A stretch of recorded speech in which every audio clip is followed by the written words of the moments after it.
Well, hello, creatives, community, and kind folks. Welcome to RPG with DBJ, and welcome to this day of the new world. Yes, we are. We're going to go all the way back to the the discovery of a new world from people that come across um, a vast distance to discover a new place. So, of course, we are talking again this week about the history of settling of the United States and how we can use that for our tabletop role playing world building experience. And yeah, I don't necessarily. Well, I was trying to find a different word, but a kind of a new world or new world order is a little bit divisive, and I like it. Yeah, yeah. Drew brings up the good point I always make. It's like, yeah, no one discovered America; it was already here, right? Yeah, but people are already living there. Right? It's in the world, and we're going to get into the dark recesses of it, and uh, even if the player characters aren't interested in doing this thing, then what factions would exist that would be doing this thing and how the player characters can get involved. Yeah. Yeah, and King's like, no, that doesn't count. This time it's for real. Yeah, we haven't talked about really delved into the idea of like people already live in a place. You are just discovering that it exists, but you didn't create this new place. There's people who already live here. Yeah, New World Order already got one. Yep. Yeah, it's more discovery. Yo, I found it. Yeah. Yeah, Shice is like discovery of a new world equals content strike. I know. Um, Listen, this channel's too small for them to notice me, but if it gets bigger, they sure will crush me with a foot on my neck. I think that'd be awesome. Um, in a bad way. So, uh, let's talk about why it would be interesting to find out like what motivations would make people leave where they're at to get to some new place. Somebody's bringing up Pocahontas and the whole thing. Yeah, yeah. There's a Colin Farrell movie that's like the historical version of Pocahontas. It was really good, and in it, a fighter in the plate mail gets destroyed by natives. Ooh, trying to remember. What's the name? Animated? I can't remember there, King. I can't remember the movie. Yeah, yes, you are right. Oh man, it's been a while since I've seen that thing. Mm-mm-mm. Yeah, no one yeah, no one knew about all of the New World in one piece until the evil colonists figured it all out. Yeah, day of colonialism. Yep. Yeah. Ugh.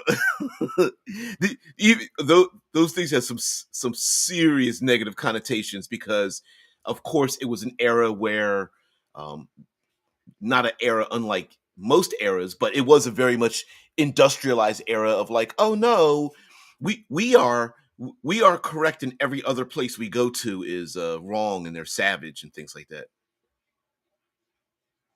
Jason, seriously though, I don't think you've ever said anything seriously objectionable. Well, I've said the words, I've never meant the intent, if that makes sense, right? I mean, I've said some things that if you just took the words and got rid of the context, yeah. Oh yeah. Yeah. All right, so exactly, shit lords, exactly. Exactly. I'm here about the truth. Now, I I'll navigate around being vulgar, but I'm not going to navigate around truth, which is crazy though because you got to be real PC to hit that thing. So, um let's see, the Ant King says, cool thing about the new world is you can go any genre of game with it. There was a completely empty, abandoned town that predates the Pilgrims. Horror fodder right there. Oh, you already went. Why do you guys are so far ahead of me. We're going to talk about the horror Lovecraftian horror elements of settling the United States. I'm looking at you, Roanoke Colony from Roanoke, Virginia, right? Yeah, yeah, yes, thank you. Oh, you got there too fast. Yep, yep. Roanoke Island, yeah, that disappeared and things yeah. Oh yeah, yeah. Drew's like, yeah, but we live in a post-truth society today. Yeah, And there's some problematic things. Let's before we get to our subject, there really are problematic things in the world. I think that the things we think are problems, many of them are trivial, concern related to real problems. You know. Oh man. Okay. So I thought it would be kind of fun to take ourselves some classic Dungeons and Dragons classes, Bard and Barbarian and so on. And then it's funny how related those character classes are in Fantasy D20 to the reasons why people came to this new place. And um and I love the idea of taking like something simple like alignment or classes or monsters or something, and then kind of like throwing a skin on them and getting that little flavor and going, oh, wait a minute, we can really use this for a reason. Shai says, I personally love that story because the Roanoke people um, were more advanced and enlightened than most people think when they think of Indians. Yes, yeah. There's some, and there's also like a little bit of there's a little bit of mythology involved in it and stuff. Yeah, which class is the Charlie Brown Pilgrim? Clearly racist gnome. Yeah, with terrible dexterity for keep missing that football, I guess. Or would that be wisdom?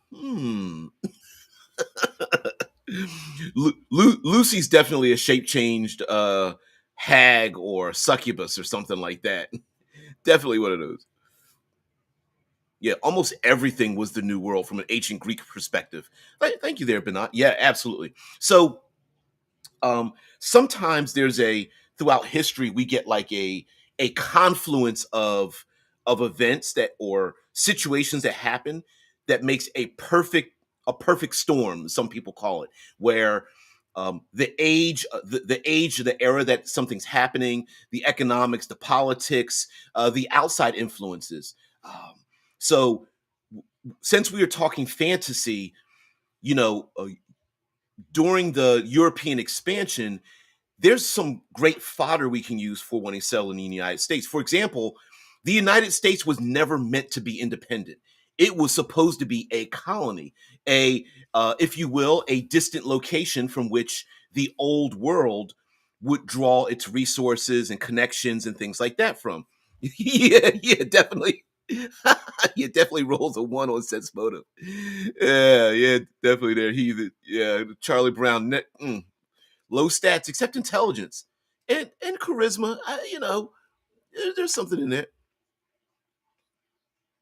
Yep. And Yeshai says, yeah, about the two Roanoke guys who who they took back to England to meet the king. Yes. And so so allow me to layer over top of this character classes, and then something fantasy, something role playing, and then kind of relate it to why people would leave their home to go to a far place, and kind of mix in once they get there, why they give the middle finger back home for why they left in the first place. So let's go with the barbarian, right? The barbarian, rage filled, emotional. Um, these are your not classic. Yes, you could say classic barbarians about like Vikings visiting what has become the United States early in life. But we're talking about those who are um, raising their fist to their old way, who cannot be contained. I'm thinking of barbarians in the sense of, um, from its most positive, of people who are wanting to rebel, people who are raging against the proverbial machine, who are pulling against the chains of a society that's holding them down, and all they want to do is just have a release. They may not even know where they want to go or what they want to do, but they just know they got to get the hell out of there. And I for the darker content of this, when you start talking barbarians, there's some people who just don't fit into society. They are the brutes, they are the violent, they are the antithesis of a civilized way of doing things. That they absolutely positively believe in a system of might makes right, and those individuals, which I'm basically generalizing as barbarians, would definitely want to get on a ship to travel to the unknown to just be able to run free. And those individuals, of course, would be this way no matter where they are, right? And also, their old place would probably want to kick these individuals out for whatever reason. They're destructive. They're constantly disrupting the law and order that is established. What no matter how good or bad those rules are, they're constantly breaking them. And so, yeah. Drew says, that is why I occasionally still call the US citizens who annoy me to be colonials. Yeah. Yeah. So let's go with the bard. Now, bards are not just, I think too often we think of bards as like, you know, lute playing, harp playing entertainers. But in fantasy, bards are also the gathering of lore. And so from journalists to politicians to literal people who want to learn new languages and food and fashion, those individuals would love these people are always traveling to find something new in the world to come back and tell people about it. Bards would probably very much yeah, being a settler is better than being a subject. Yeah, listen, we love ourselves. We love ourselves ladders of supremacy, right? And we want to be on the top rung of that ladder, and we're constantly looking up and going, "Oh shit, there's somebody above me. Got to crush those people below." So yeah, it's very. We claim egalitarianism, but we really don't like it as a society, as a world society. Yeah, isn't that weird? Caligula's is like they still don't have any real good insults for Americans. You know, Ami and Yanks ain't going to cut it. We haven't really come up with really good, like a really like punch in the face um insult for like people from the United States, but there's got to be some. Bernard says the Russians have one. Pindasi. It's got to stick though. It's got to be something like if I hear it, like I really feel like somebody licked their fingers and smacked me in the back of the neck, and I'm like, what the fuck? Like, you know what I mean? I have to have something that like that really gut punches. Yeah, yeah, and yet the colonials resist the glorious revolution. We do. But also one last thing with bards is the NK, yeah, can't go wrong with that one. Oh man, you guys have to visit Alaska. There's eagles up there are like pigeons. It's crazy. It is crazy wild to see that. Like here down in the lower 48, we're just like eagles are rare and you'll never see them. You go up to Alaska and you're just like, are they literally just hanging out on trees? Yeah, just hanging out everywhere. They're beautiful birds too. But also bards are fantasy motivators. They tell stories. They are the ones who build a legacy for other people doing a thing. And I can see bards wanting to travel along with individuals that they feel are going to lend themselves to greatness, to be in a place where history is being made, to write that story and to bring that story to other people. Now, clerics, clerics and faith and religion. Now, let's go with the semi good part. Oh man, shit, shice. Yeah, yeah. The English never had any real good insults for Germans. Mm, yeah. Oh, okay. Yeah. Well, thank you, there, Bernard. I appreciate it. Yeah, yeah. Pindasi did stick east of the Carpathians, at least. Okay. All right. Okay. The End King says, whenever I think of bards, I think of the monk writer from Dragonheart. Ooh, yes, someone who, an individual who probably wants to document uh, a, an event, no matter how good or bad the outcome of that event, they want to be part of history, or at least be the progenitors of that history. Let's go like, hey, everybody, I know you're not thinking about this, but this event right here, right now that we're living in, this is going to be talked about for generations. And so a bard may be one part of that. Now for clerics, oof, we're talking faith. So in in the air quotes good part of this, many people who had a type of religion or faith practice were unable to do so many times in their old world. But in a fantasy setting, absolutely, they would want to uh, travel as far away to have the freedom to engage in their religion. Now, mind you, you can stack on top of this decrees and voices and messages and um, uh, uh, predictions and portents of needing to travel or being called to service to do something or what have you. Many religions, real world and artificial, have these tenets, and you could build upon those tenets. And so, yeah, having a religious institution, maybe one with a lot of political power and money, would absolutely want to travel very far to, if for no other reason, to establish a base of operations to watch everybody else to make sure they're not breaking any tenets of any offending the the deities of the world, bringing their faith and spreading it out. And they may feel it's a duty, right? Hey, we follow, I don't know, the Olympian gods, the Norse gods, or something, and we are their voice on this world. There is no place in the world where Thor and Freya and Loki aren't shouldn't be, and we need to be there so that we can see what their power or their influence has done to the world.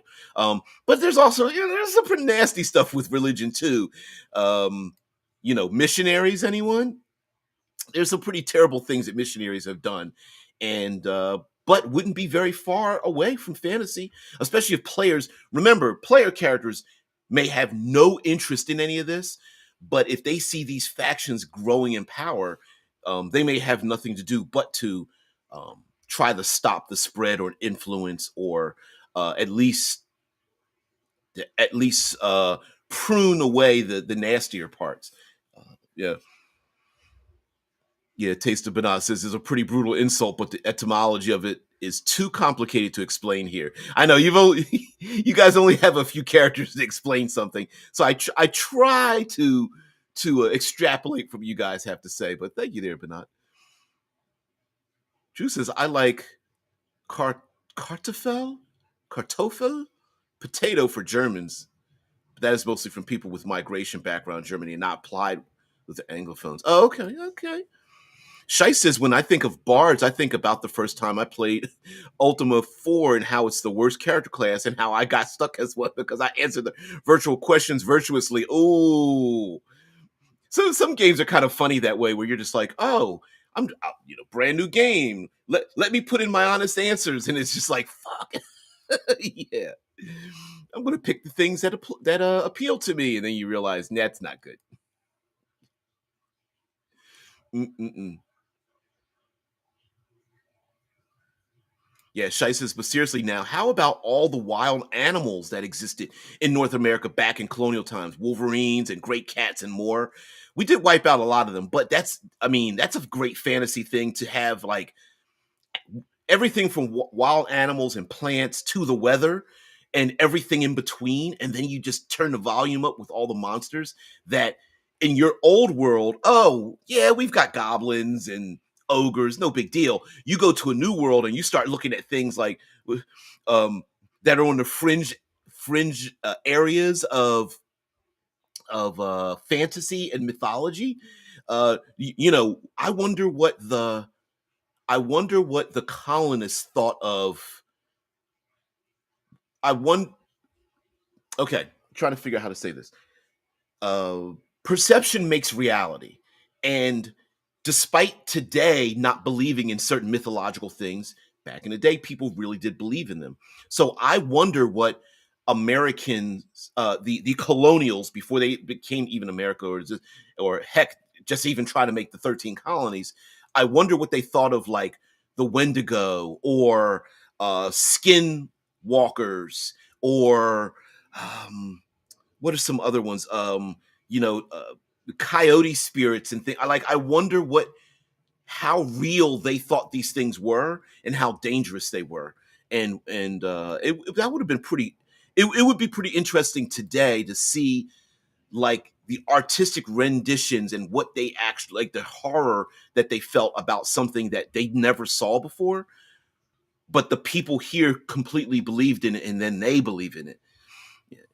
And King says in the New World campaign, the Norse gods could already have a weak presence in this land because of the Vikings who came here. That's what came to mind. I was like, well, wait a minute, the Vikings actually got here first, you know. But it would be produced as interesting for like in fantasy. How do the deities in your world operate? Does it require humanity being in a place first before the gods come here? Do they exist all around your world? They're just known in different ways, different names. Um, yeah, I don't know. Fantasy wise, you can come up with your own rules, but it would be pretty interesting. Yeah, when I hear this is yeah, I hate the character the character limit. Yeah, you can only type so much until it just starts to spread out from you either have to like cut and paste maybe use a like another document and type out what you want and then try to cut and paste it in or something. I don't know. It's crazy, and I know you guys are brilliant, and it's like I know you're chomping at the bit like fuck. I gotta how did I get this down to 140 characters or less? Drew says Norse gods in America. DBJ still has not watched or read American Gods. I have not. I have not. I know what American Gods is about, which the concept is brilliant, but that is missing from my geekdom, and I don't know why because it's right up my alley. Yeah. Shitlord says, "Can you imagine taking on a panther with a single shot smoothbore? I wouldn't want to. Yeah, Panthers, Thunderbirds. Hey, Spenzar. Hey, what's going on, Spence? Thank you, thank you. Yep, yep. I wonder, like the movie 300. I imagine the people at that time, that the movie 300 was real to them because that perception makes reality. That is what they thought, and that the movie 300 to us maybe seem mythological and fantasy based, but to the people involved in it, it was real. When they say a giant was on the battlefield, they thought that oh, of course they were 12 feet tall and all this kind of, you know what I mean? Yeah. Yeah, Shai says firearms were so pathetic back then. The colonial Americans must have used edge weapons a lot too. I wonder if they had cool stuff like crossbows and pole arms. Oh, here we go with the pole arms again. And yes, firearms were pretty pathetic. They didn't aim. They were only firearms were like pole arms, right? One is dangerous, but not as dangerous as people think. But you put them in the hands of 100 people, and it slaughters, right? Um, it wasn't that one spear is dangerous, which it is, but you get 100 spears put together, and it just you start having like dangerous walled off areas and stuff. Yeah, discussing the Norsemen discovering of North America. Yep. Content strike. Uh, Robert E. Howard made a character called Solomon Kane, and he was a Puritan monster hunter. There's a movie about that too. I'd make him a villain in the New World campaign, killing the natives' monsters. Yet, yes, and let's not forget that the United States is also known for the Salem witch trials, which I was going to bring up um, as a settling of United States thing that we could steal from. I mean, who's to say that there aren't the reason for coming here aren't monster hunters, right? They dominated the monsters, enslaved the monsters, wiped them out in the old world. In the new world, it's like we've been called to slay new monsters and stuff. Yeah, heathens. He's like, DBJ, I order you to stop everything right now and go read American Gods. Yes, you are correct. I'm going to cancel. Okay, goodbye, everyone. No, I really am. As a matter of fact, I might look that up today. I think it's here in the States, it aired on Showtime. Maybe it was HBO. I'll find it out. Mm-mm-mm. Banas says the Hyborian Age is a compelling setting. Yep. Imagine there was a full-fledged civilization 30,000 years ago. Could be true. Yeah, absolutely. I mean, well, there's another great idea, right? People, it aired on Stars. Stars. Thank you so much. Does that mean I have to sign? Well, I guess I could pump and dump it, right? Sign up for it, watch it, get rid of it. Maybe I will. Um, but that would be the idea that people are going to discover a new world that hasn't been discovered before, and you find out that people live there, or and then those people that live there are like, oh no, we're not just the only ones that live here. There was a whole civilization that happened 30,000 years ago that was more advanced than we were. Yeah, you're not supposed to say that out loud, heathens. I remember pirating it when I was in a housebound. Oh, mm-mm-mm. And Drew says, I think it later went to Amazon with the third season. I'll look at. Yeah, I've got Prime, Max, Disney, and Hulu. I got to get another 17 to round it all out. Mm-mm-mm. Yeah, imagine we discovered Atlantis today. Then we got it. Then we got a new world order. Yeah, yeah. And King. European ships brought European rats and disease. They sure did. No reason there couldn't be other more supernatural stowaways. Witch cursed pilgrims, stolen leprechaun gold.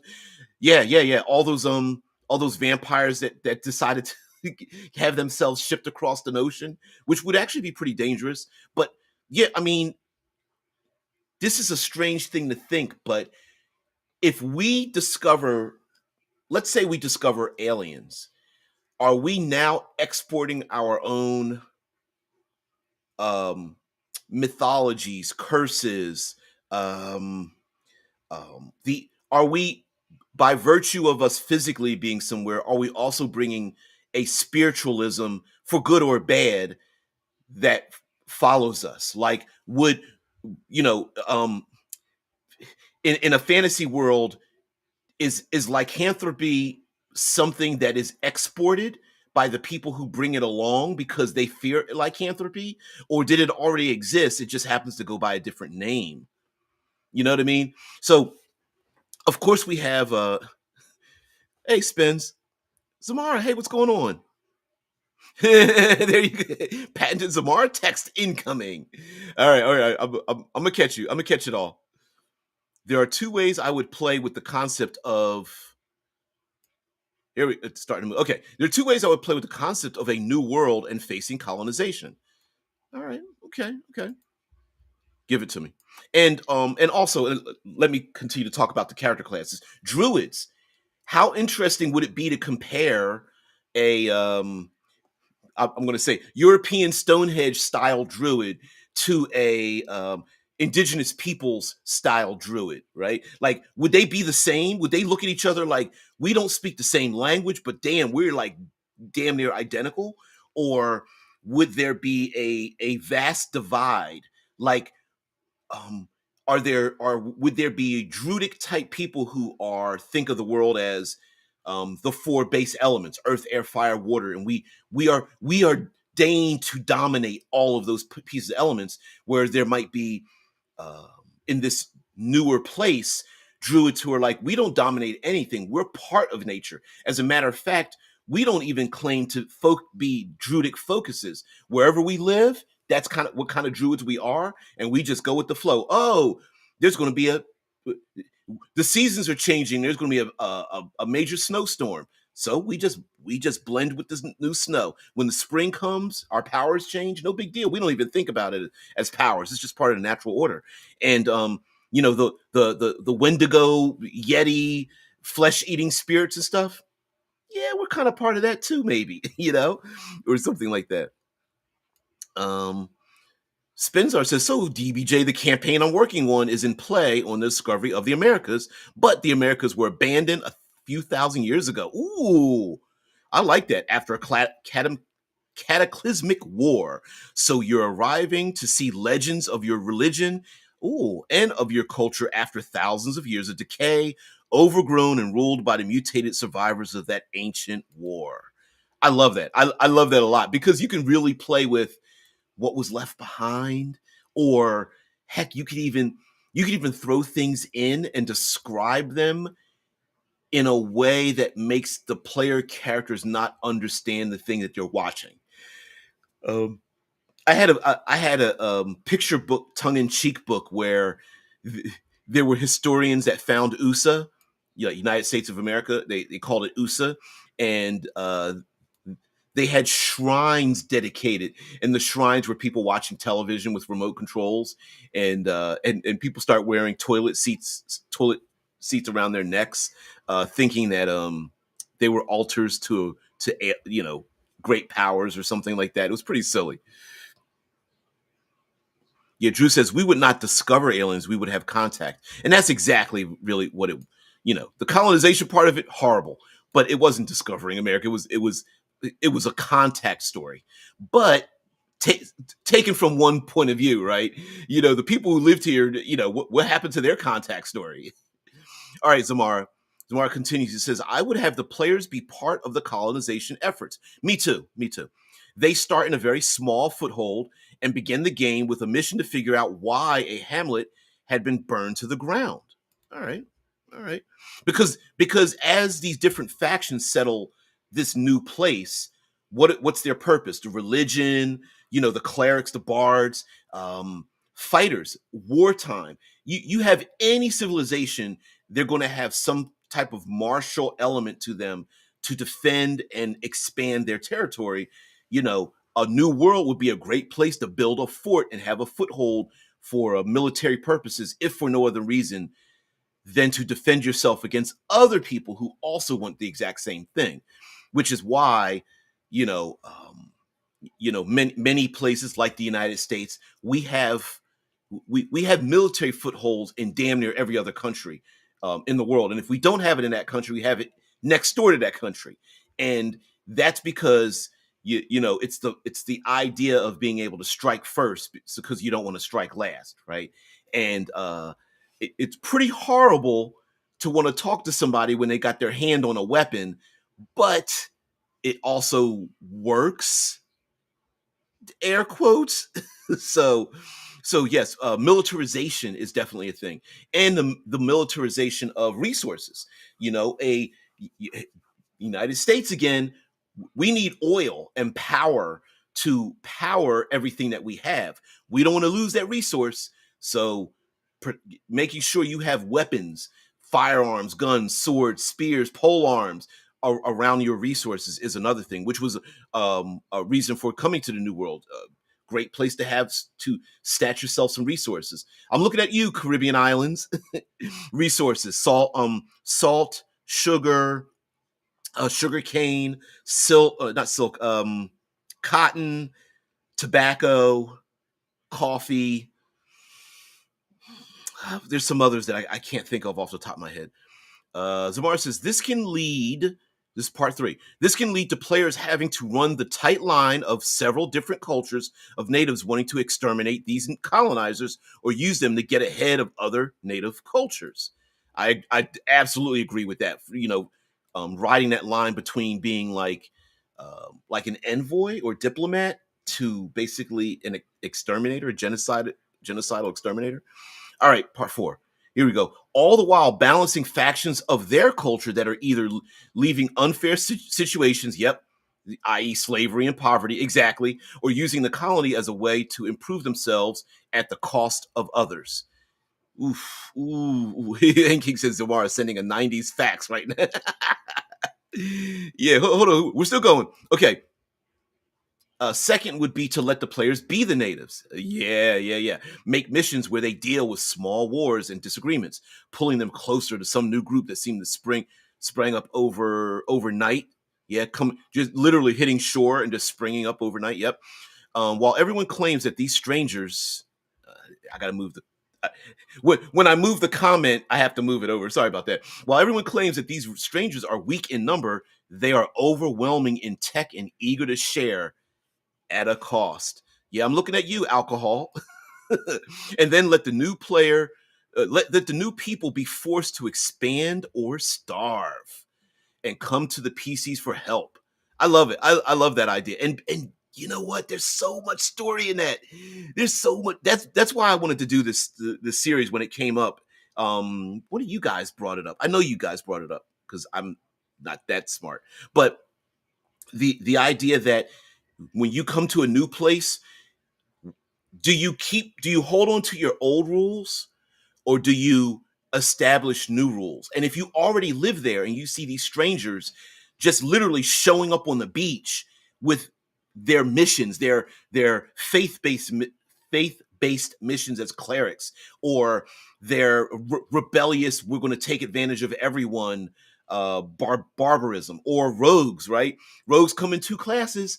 You got your bottom level pickpocketers, assassins, cutthroat type, damn near piracy type rogues, and then you got your politician rogues, right? The ones who talk a good game, and they are willing to say and do anything, without getting their hands dirty, but getting other people to do their dirty work.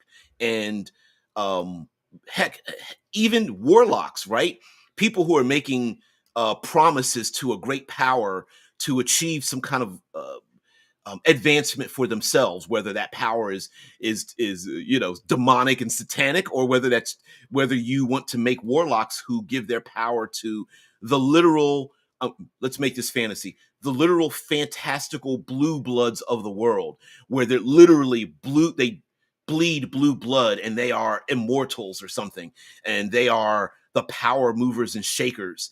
And you give them a stat block of whatever the hell you want, but they become the patrons to these people who are just like, Christopher Columbus. In many ways, you could say, you could classify as a warlock, like, give me money, power, influence, and I bring to you something else if you just give it to me. And they're like, Queen's like, you know what, all right, now I know I'm playing a Rakshasa block, stat block here, but I'll give you this as long as you come back, right? Yeah, I'll give you the key to taking advantage of the native peoples and learn about the eclipse or something like that.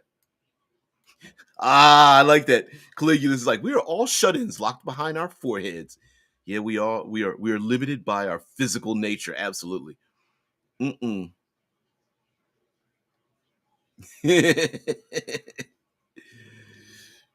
Mm-mm-mm. At the moment would be mostly seeding other worlds, but I can imagine that there are ways around the limitations that the theory relatively imposes on space travel. I hope so. Either that, or we have sea chips getting out there in the space. The what is the telescope? Uh, JWST is showing every. It seems like every day there's something new it's seeing. Gotta delve into some of the stuff that's been discovered already.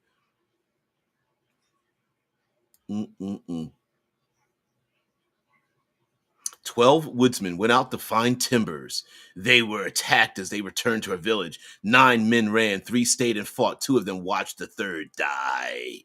Yeah. When they arrive in their little town, there are 12 woodsmen. It's a little lazy, but it's my simple hook for a shapeshifter intrigue session or two. I love that. I love that a lot. Yeah, yeah, yeah, yeah. Yeah. Oh, they all made it back? Eventually. Right. Yeah, as I like the story. Zamar says, as well as showing that not all the natives are good guys, but it also shows the opposite. The colonists are evil in many ways and are harming native environment. Yeah, yeah, yeah, yeah. And listen, whatever, you could even add a little third thing in there. Like, what if people left the what reason did people leave the old world? Maybe fantasy hubris, right?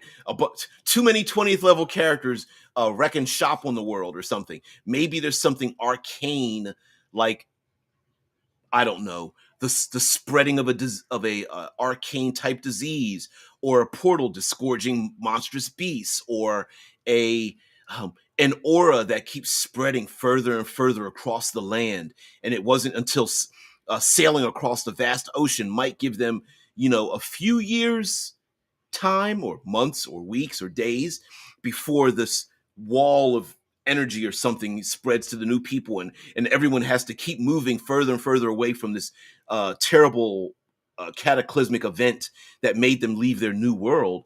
Might be following them. Could be. Yeah, Shice says, players be the natives. That would be awesome. That would be like a Dark Sun style asymmetric engagement. Great challenge.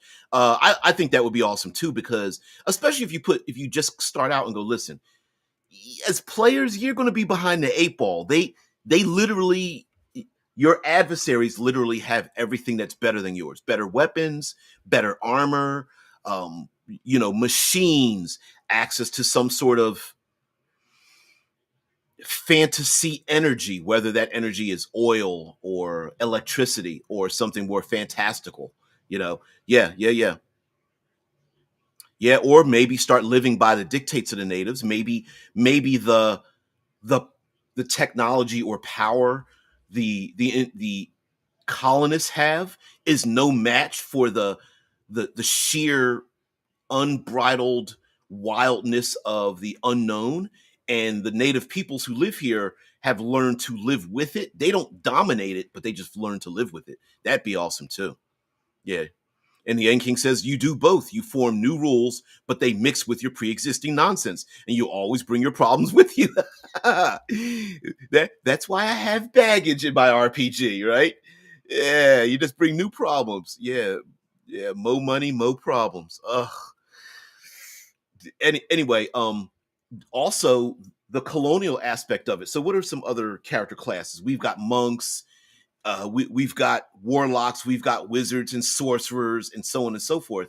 And every one of them can represent a faction for good or bad, but definitely adversarial with your player characters who come here. Like, I suppose, so born and raised, Philadelphia, Pennsylvania, moved out west to the Ohio Valley. But within that entire area, we've got Mennonites, Quakers, and Amish people. And monks and clerics kind of fit into that category of like, look, all we want to do is be left alone. Damn.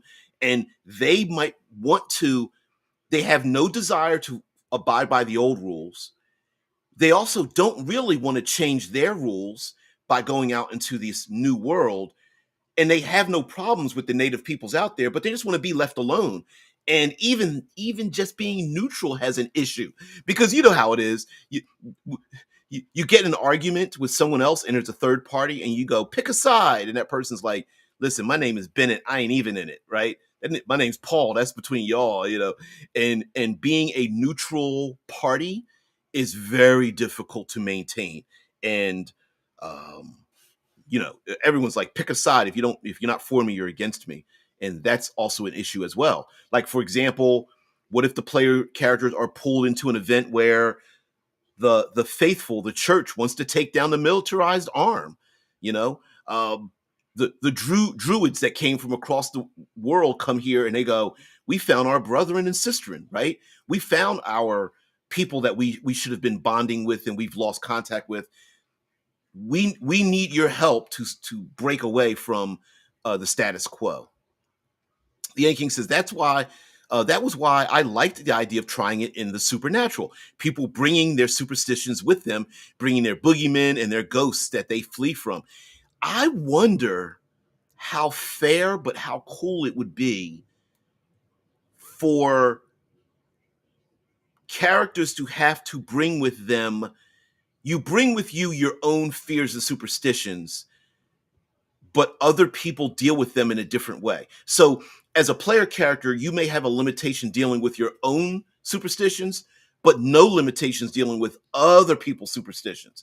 So, werewolves might be easy to deal with some people and extremely fearful for other people. So I can't explain it, but yeah, I don't know. Something. So Mars says, heck, the way I would play the natives versus colonizer thing in fantasy is I would not allow wizards or clerics for the natives, but I would allow them sorcerers and warlocks and vice versa. Yeah, you could literally, I mean, you could take a chalk line and split the classes down the middle, six for one, six for another. Like, oh, you want to play right, like you want to play a faith-based character. Oh, okay. Well, with one group, the outsiders, the ones that came from a different world and sailed over here. And listen, we don't even have to use ships, sailing ships. If you want to, you could have them sail through a void, or you could have them walk across a vast, desolate land or something. But we're going to use ships just for this context. When they get off the ship, maybe they consider themselves clerics, but they're not. They're just warlocks, right? It's all about me. It's about what I get from my faith-based um interactions with the gods, whereas the native peoples could literally be clerics who, have a similar mindset, but their thing is, no, we have faith first, the power comes second. That's just a side effect of our faith. Whereas warlocks are more like, we want the power first or something, and so on and so forth, right? Like maybe the if we want to be very stereotypical, they come from overseas and their militarized arm are fighters, but the native peoples, their militarized arms are rangers, and so on and so forth. Yeah, yep. So I really want humans to colonize other worlds. Me too, and not just visit. I mean, like colonize, like literally other people living on other worlds. Yeah, I'm with you there, Heathen. Sad I won't see it in my lifetime. Hopefully we'll be able to download our brains. I'll when it's 2070, I'll be 100 years old. Hopefully by then we'll have our flying cars and brain downloading. Hopefully. Heathen says in Pathfinder there was some portal to hell where demons kept spilling out. I imagine people colonize other lands lands to get away from it. Yeah, maybe who's to say it wasn't their fault too, right? They're like, oh, we left our own land to explore new places. No, you didn't. You were running. You turned tail and ran ass because you did something wrong, right? Which is a good motivation for a fantasy realm. I love it. The shitlord says the colonizers could be desperate and not technically advanced at all. They just had a boat and mustered up all the courage to sail it for months on end. Yep. It's all lies. You think they're badasses, but they're not. Those guns, they're just wands with handles. Don't worry about it. Your power is exactly is just as powerful, right? Yeah, I mean, and we don't listen. We don't have to have firearms. That's just an example of like the colonizers, and also, okay, how to explain this? A if you really want to twist it, it could be that the colonizers are able to see and weed out an evil that the native peoples don't see, and each opposite side sees the insidiousness that is brewing inside of the culture of the other one, even though to outsiders it looks like it's black and white, but really what's happening is each side has their own little corruptions and the other side can see it. And so it's like, no, we don't want to eliminate all of you, but we don't, you see what's happening? Don't you see the skin changers, the skinwalkers or something? And native people's like, no, we don't see the skinwalkers. Well, we sure as hell see the demons in you. And like, we're not bringing demons. Like, yeah, you are. Mm-mm-mm. Yeah, interstellar travel arguments. Yep.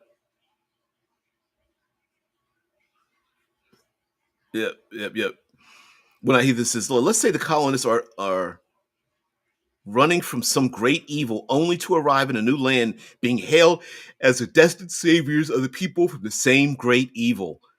That would be funny. That's hilarious. That's hilarious. I like that. Yeah, give the natives monks and the colonists fighters, maybe. Yeah, I don't know. Or you could split. Like I said, split the difference, right? So, um, the native peoples could be considered like rangers and paladins, and then the colonizers could be like fighters and barbarians, maybe. Or you don't really have to split it down the middle at all. It could just be context, right? What would a native How would you? What is a native paladin versus a colonizer paladin look like? Which is always my problem. Not my problem, but it's a slight issue I have with Dungeons and Dragons. Because when people say it's very Eurocentric, a lot of people get upset. You're just like, oh, you just don't like the game, and I'm going, well, I don't like that people don't want to admit that that's what the game is. So, like, if I wanted to play someone from like India or Africa or an indigenous person or whatever, and I want to play a paladin, it's like it doesn't work. It's not the same thing, right? You literally have to delete the old information to apply a new one rather than leaving it blank. Like, I don't know why paladins aren't called like, you know, I was going to say oath keepers, but oof, oof, that's horrible. But you get the point. Yeah, I don't know, something like that. Anyway, Yanking says if we aren't married to the strict New World setting, there's no reason the colonists and natives have to have a cultural technology disparity. Yeah, imagine all natives can be artificers or artificers. Yeah, exactly. Yeah, we don't. I'm not suggesting that we should keep the that we should hold on to the um that we need to hold on to the disparity, right? That I mean, very much our player characters and all their people could be fleeing the damage they did to their old world, get to a new world, and it's so modern that they're just like, fuck, like we can't keep up with these people. So, but I do like the idea of going someplace where the old rules kind of don't apply anymore, or you can kind of ignore the old rules. I mean, the United States was settled literally because of that, right? Bunch of factions got here, religion. I mean, people came here for various reasons: religion, freedom, money, influence, military, political gain. And then what happened? People got to a new world and they went, "Well, shit, we can do whatever the hell we want." Oh, I like Aztec stone punk. Yeah. Um, but yeah, people get to a new place and they go, well, you know what? We don't have to follow the old rules, or we don't even need to be beholden to the old faction, even if we do want to keep the old rules, right? um During the settling of like Virginia and the Carolinas, there was a push for a new type of nobility in that region. It didn't really work the way they wanted it to. And listen, we had a here in the United States, we have our own version of nobility. um uh, those were the last names of basically the people who built America. You know, the Rockefellers and ad nauseum, right? The last names of individuals, people who say, "Oh, I'm of greatness because my blood is of people who helped settle the United States," right? And people are still proud of that. Yeah, what if colonists met natives with higher technology, or even just access to a power that the the colonizers don't have, you know? And how native do you go? And there's also the social context of this, right? Like you get to a new world, you go, okay, I'm ready, willing, and able. I'm open-minded. You meet new people, little bit of a clash there, but you find out, you know, you start exchanging language and food and things, and you're like, oh, well, I'm just going to adapt. And they've lived here for thousands of years, might as well adapt many of their ways. And then the people that you used to be with look at you with their, you know, nose in the air, chin up, like, huh, you're going native. And you're like, yeah, because they know how to live here, right? Yeah. It was kind of like that in India. They were already pretty advanced when the English came. They just had too many different cultures fighting each other. Now, the other part of that could be the evil part of this could be the colonizers want to tear down the native population because they are in a weaker position. There's a very funny SNL skit, Saturday Night Live skit, where aliens come to Earth and they come here in a starship fueled by, what is it, like steam engine, and they come here with blunderbuss guns, and the humans are like, you've come from far away, what do you bring here? And they're like, we bring here with us advanced technology called steam power with coal. And the humans are like, oh, because we have nuclear power and atomic bombs. What do you have? We have these things called blunderbuss. When he says, I'm perplexed and amused by people now adding punk to everything. Yeah, at some point we will have genres like lunch punk, handbag punk, plywood punk. Don't make fun of my punk. Don't make fun of my shoelace punk and cauliflower punk. Yeah, terra punk, terraforming punk. Yep. I got a little terraforming punk in my game. Don't make fun. I don't call it that, but it is funny that you put people putting punk on the back of everything. Yeah, infinite universe. There must be another Terra somewhere. Somewhere. Yeah. I know very little about Indian history, but I do know lots of different religions and cultures that don't always get along. Shit, our own cultures don't even get along internally.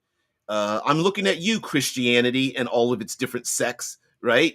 I mean, all it takes is just a slight difference between people, and eventually that divide will just split right down the middle naturally, violently even.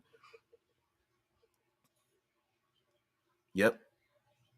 That's another thing too. Thank you, Caligulus says. Neither do I. They they just weren't primitive at all. They just said they just never had the desire to leave home, and that's been a very uh, harmful illustration of deciding how advanced a population is simply because they didn't want to leave. They were comfortable in their advancement, right? And just because you came from another place with a bigger gun doesn't make you better. It just meant that you left home with more violent intentions. But there's plenty of cultures that have been around the world that are just like, no, we're pretty happy where we're at and what we have, you know. um we don't need to explode our population. We're pretty happy to have about 50 to 100 people in our village and walk around and stuff, you know what I mean. It's that kind of thing. Yeah, yeah. It's based off of European lore and history. Of course it's a Eurocentric. Why is saying it isn't? Yeah, yes, thank you.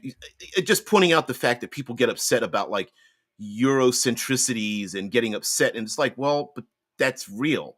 I'm looking at you, Caribbean islands, right? The Caribbean islands to this day are still influenced by the and divided up amongst the external um, colonizations and things. Like, for example, what island did I go to that's half French, half Dutch? Um, let's see, which island is half?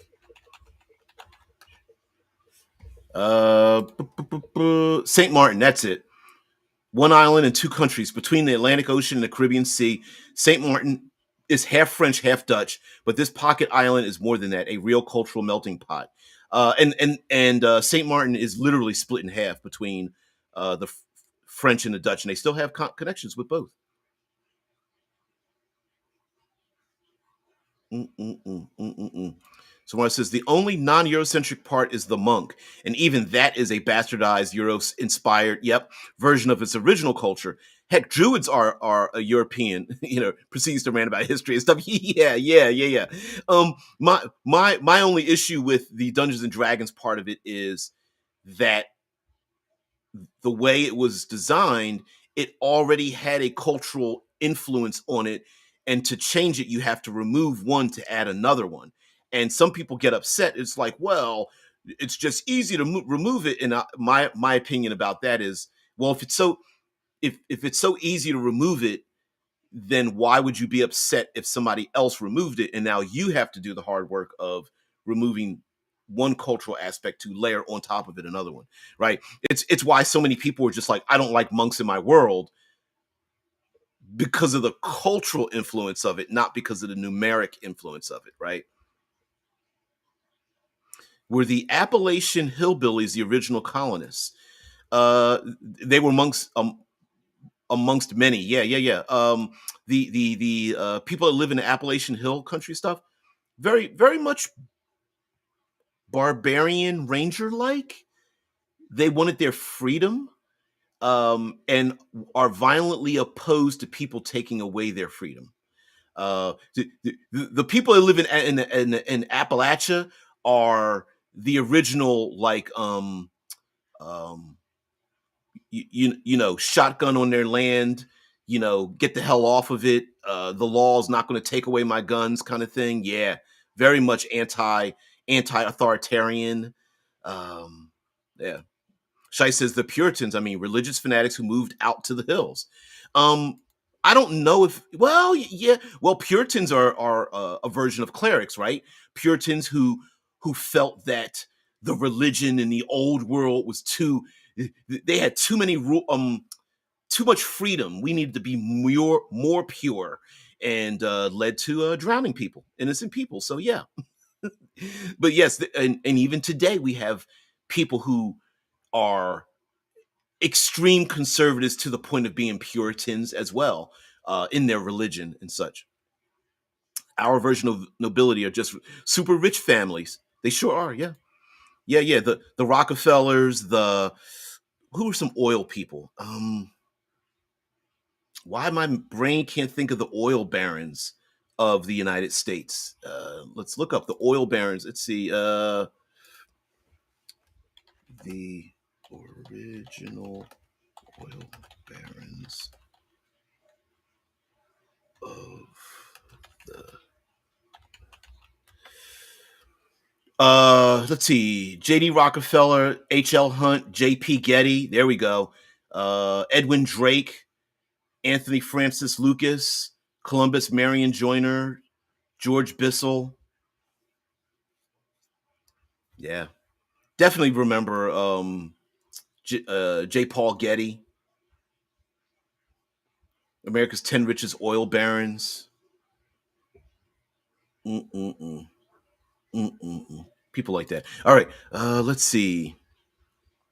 I'm missing so many of your comments there. Mazda, and it was in AD&D and how we got the Tabaxi. Yeah, yeah.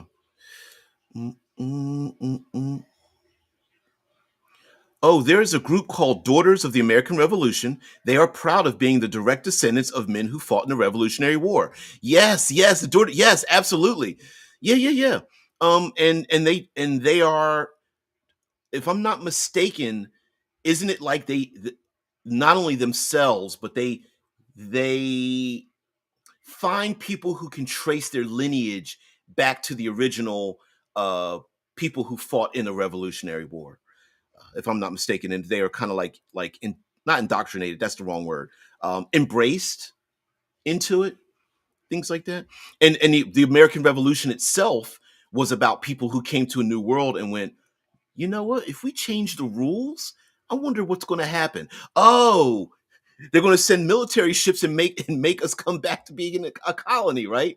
Because that was the whole point. It was to extract resources, at least one part of it. And so, could you imagine like wizards that came from the old world and came to the new world and they go, "Ooh, we got ley lines and we've got like we got back guano for days. Damn, right?" And they say, we're not going to take this back home. That's just going to reinforce their power. We're gonna hike the price up. We're gonna be our own people and stuff. And yeah, yeah, yeah. I love it. Shai says, can you imagine how complicated it must have been to communicate with the Native Americans? They all had different unrelated languages, so complicated that modern linguists can hardly figure them out.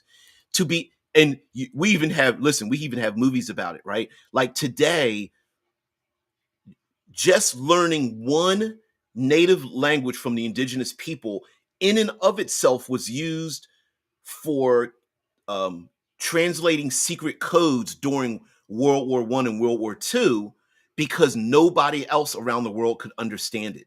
And even today, linguists have a hard time deciphering the languages of native peoples. Yes, that would be, and to think you probably, I would say the original Euro colonists probably had dozens to hundreds of different languages to learn and figure it out. Turned just like even regular old punk is punk now. Hey, don't mess with my current day punk. I'm grognard punk. Don't mess with my grognard punk. Well, I don't know. This is what's funny. My punk is just punk, as in punk rock. See, now punk rock is old punk. So is that ancient punk? Spike hair punk? Uh, but yeah, yeah, yeah. We've lost so much great influence from like rock music, punk, R&B, um, tons of music that just have like faded away. It's kind of a shame. Zamar says people forget that TSR tried to branch off from the European influence. It's just marred by the fact that, well, it was white guys who did it. Yeah, I mean, listen, you only know what you know, right? So I don't blame that. Like I'm not mad at it. Here's the thing that people forget when we get into the whole wokeness part. Um, those of us of different colors and creeds and cultures and things like that, we wouldn't be having this argument because we hate Dungeons and Dragons. We love Dungeons and Dragons, which is how we got pulled into the game in the first place. It's just making space for other things, though. And we're at a point where we already have an over influence of Eurocentric style games, and I just want to see other. I just want to see new stuff, new shit. Shitlord says, "Are fighters, clerics, thieves, and magic users really Eurocentric though?" No, no, no, no. Well, cleric is actually kind of a little more Middle Eastern, but no, no, no, not fighters. Fighters, clerics, thieves, and magic users. I'm talking a paladin and a monk is very cultural, right? Um, Not a person who's dedicated to an oath, right? That's not Eurocentric. A paladin is, a monk is. Fighter, no, no, no. The word cleric, I suppose, should probably be changed because a cleric is a literal thing, right? That's a it has an attachment. And actually, if we go back to, oh, I wonder if I can find it. If we go back to um oh shit, AD&D, every character class level had a title to it that many of those titles were pulled from cultures around the world. But people like to default down to one thing. It's like a bard, right? People think of bards as running around dungeons with a guitar on their back, right? Right, a lute, lyre, whatever, right? Whereas, what is a bard from India versus a bard from Middle Africa versus a bard from native a native person from the states, right? What does that bard look like? Well, you have to erase the culture of the D&D bard before you can layer onto it another type of bardic character. You see what I'm saying? So it's not blank. A fighter is blank. Fighters exist all around the world, and there's nothing on a fighter that culturally makes it a thing. Just like magic user, well, the problem with the magic user is the spell book, right? Not every culture uses spell books. It's things like that. Now, I'm a flavor person, so I really don't care. But I get it if someone's like, "Oh, I want to play a character who's very good at hand-to-hand combat," and the first person that they'll go, "Oh, you want to be a monk?" And you're like, "No, because I'm from Ireland and we had wrestlers, or I'm from Greece and we had Olympians and stuff. I'm playing that type of character, and that character isn't a monk, but they are very good at hand to hand fighting. If you see what I'm saying, it goes the other way too. Yep, Yep, it's my usual announcement. I'm heading to bed. Thank you, there, heathen. Shai says the Lakota language was used as a code in World War II. Yep, yep, yep, yep. And the King says, "Yeah, I messed up. He's Navajo, not Apache. You're fine. You're fine. Yeah, yeah. Yeah, it was Navajo. They were called Wind Talkers. Yep, the Wind Talkers. Yep, yep, yep, yep. Lakota was almost a dead language back then, but a few people have revived it today.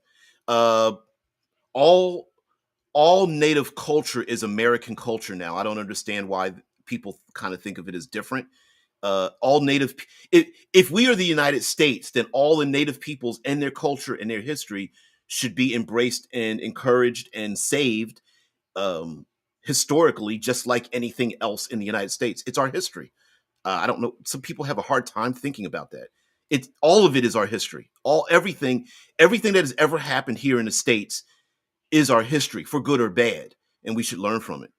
People are just dumbasses. That's all. Drew says I classified my steampunk setting as steam pulp since it is more pulp than punk. I like that. I like that pulp action. Yeah, it hasn't faded away to me. A lot of punk was derivate, derivative and boring, okay? But the 77 punk revolution inspired non-musicians like me to take up arms and do music and try to be less boring than punk. Okay, all right. All right. Oh, I feel you on that. Yeah. Yeah. Drew says, I will put cleric and magic user together as mystic if I ever do my own spin on OSR gaming. Yeah, and there's really no difference gaming wise. It's just all flavor. There really is no difference between a cleric and a wizard or magic user. Even a warlock, there's no difference in it. There's nothing in the warlock class that makes it a warlock, other than some simple game mechanics. Like there's no penalty for not abiding by your patron. There's really no penalty as a cleric for not following the tenets of your deity. There's nothing. There's nothing written. I mean, in your own world, in our head canon, we think it is, but there really isn't. Yeah, the Benas says the original colonization of Romania was not so rough. The rough stuff came later when the Ottoman Empire attacked us. And listen, me talking about the United States, I'm doing that to literally point the finger at me and us. But all of these things that have happened in the United States are just bigger versions of everything that's happened throughout history all around the world. Right? Colonization is a thing that has happened and actually continues to happen around the entire world. It just became amplified here in the United States. The exact same thing as like when we were talking about like indentured servitude and slavery. And my point was, oh no, no, no. It has existed in every culture around the world, even till today. I'm looking at you, human trafficking. But it became such an industrialized thing to do here that the value of the people outweighed the value that the people were doing in the slavery. That's my point about it. Like, yeah, it wasn't that it was only. And I see videos where just like, what, black people had slaves? Yeah, they did. Yes, that doesn't make it right. you know, Especially when people were just like, oh, this country was based on Christianity. And I'm like, it took y'all 400 years to figure out that what you were doing was wrong. And even till today, people were just like, no, like, no, you were wrong. No, really. Every class had several titles associated with the level of that class. Yeah, they did. I was going to try to find it. But yeah, I can't. There's no way I'm going to be able to pull it up. Maybe pull it up. Mm-mm-mm.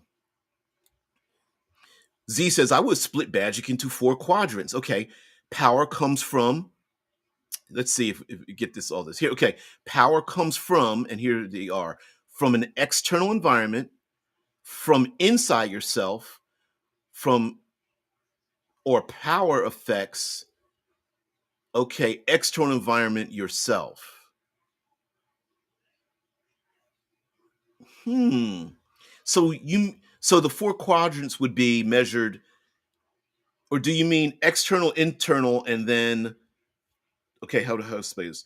Um, External and internal power source, and then external and internal power effect, right? So like you'd have a 4-point quadrant. Yeah, yeah, yeah. Oh, hey, oh uh, my producer is telling me the show has to come to an end. Yeah, yeah, yeah, Shice. Yeah, yeah, yeah, yeah, yeah. Yeah, exactly. I'm just like, people and people were just like, oh, well, that proves one thing or another. No, it doesn't. Like, because there's some very conservative people out there that are like, I don't understand why black people bring up slavery all the time. It happened to your people did it too. And I'm going, yes, but that doesn't that that's like me slapping my neighbor in the face, my neighbor getting mad, and I go, no, no, no. Other neighbors are slapping other neighbors in the face. Don't just blame me. Right? Yeah. Yeah. Oh, damn, you did it. You human trafficked the thread. I sure did. Yeah. We never colonized the Django Reinhardt people. They colonized us. Yeah. But I mean, listen, it you can take a if you took a impossibly long thread and tied it to one end of time to another and you shrank it and stretched it, you're going to find all kinds of problematic things in it, depending on how short and long that thread goes through time. And so, yeah, you can always trace a time factor back and forth, which for tabletop role playing games is perfect for us because we can always say, For example, humans have short lifespans in fantasy versus elves, dwarves, and things like that. A human short lifespan can go, you know what? This period of time was utopia, or this period of time sucked, or this period of time was horrible, this period of time was war. But if you take that time period and multiply it by 10, like an elf, they can go and go, you know what? You say that was a period of war, but for us, that was utopia with a small bit of conflict in the middle of it, right? And so, yeah, I'm not familiar with the Django Reinhardt people, but yes. Time has, in my opinion, no length. The past and future are only illusions. There's only the present moment. Yes. Ooh, Zamar, the first slaver was a genius. The second one was a monster. Damn. I like, yes. Slow clap. Slow clap on that one. Yeah. Yeah. The first person's like, ooh, wait a minute. I know how to multiply power. And, you know, if we just get a lot of people to do a thing and not expend any resources on those people to do that thing, yeah, like feeding them and clothing them and educating them. And, the second person goes, yeah. And all we have to do is multiply that and do that to all of our neighbors. Right? And the first person's like, no, no, no. I didn't mean we should do it. I'm saying that that's how we could do it. Yeah, shoulda, coulda. What's the human thing? If it's worth doing, it's worth overdoing. Threads of time. Ever wonder why Mark Sugar Mountain called his new platform Threads? Yeah, threads of time. All right, guys. We will, as we go on, we're going to talk about. Oh, actually, maybe I'll share these out. Maybe I will. Downloads, and let's see, the New World Order. So you guys know I always come up with thumbnails. Sometimes I come up with them um, uh, one at a time. Sometimes I'll make like 15 of them and pick from them. But here I'm going to share this out. This is of course today's thumbnail, and let's get back here. So today's thumbnail, and if we, oops, wrong way. That is a Taurus. But here's some other thumbnails. The Day of the Black Blizzard's coming up. We'll talk about the Black Blizzard, how that was caused in the settling of the United States. Now, remind you, this happened during the 1900s, 1930s, I believe, and on. But it very much implies people coming to a new place and not understanding the things that they've done to the new place. And we could definitely find some mental fuel for this, top off on our mental fuel. We also have the Day of Las Vegas, the settling of Las Vegas. Again, this happened relatively modern, 1900s, but it does coincide with, it is the exception, not the norm, that new places are settled for different reasons. This city, of course, being settled by criminal organizations and all that it encompasses. And then the Day of the Lost Colony. We're going to talk about the Roanoke Colony, Roanoke Island, and the people that were lost there. The two individuals that were brought back to Europe, the why they were lost, and all the Lovecraftian horror we can kind of pull out of that and stuff like that. So yeah. We'll get into that going forward. And then I do want to do maybe one more. There's so much stuff we can pull from.